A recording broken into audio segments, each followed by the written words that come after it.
Love is one of our strongest feelings and is probably the most positive emotion we have. We try to raise our children with love and try to surround ourselves with love. People spend half of their lives looking for true love. Most of the songs and poems we hear around the world are dedicated to love. Because of this, many cultures glorify and even deify love, sometimes in the literal sense of the word. Some religions claim that God is love. We constantly hear that love should rule the world. But love is an emotion. Should emotions rule the world?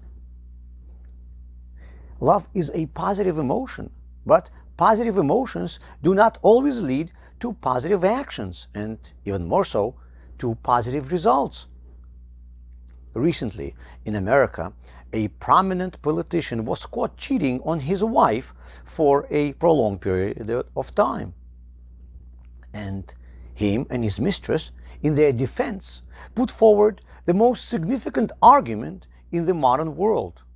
"You don't understand," they said. "We had a true love between us." And strangely enough, this argument made many justify them in their minds. I don't know what the definition of a true love is, and how is it different from a not true love. But I do know that love can also be a destructive force. Since the times of Anna Karenina, and most likely even earlier, the Western world has been entangled in choices between morality and love. From the times of Jeremy Bentham, and most probably even earlier, the Western world has been identifying positive actions with positive feelings.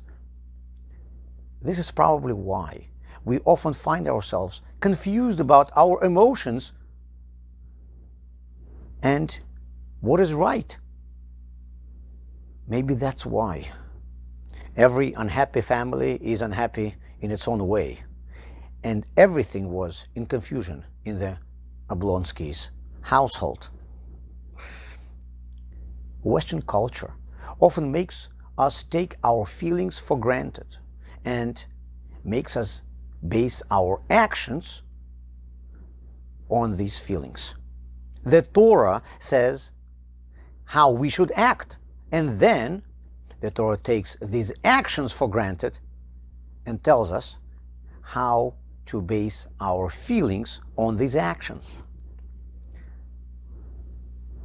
A person is able to rule over his emotions, even over a strong emotion like love. It is not easy, and it requires a great amount of work.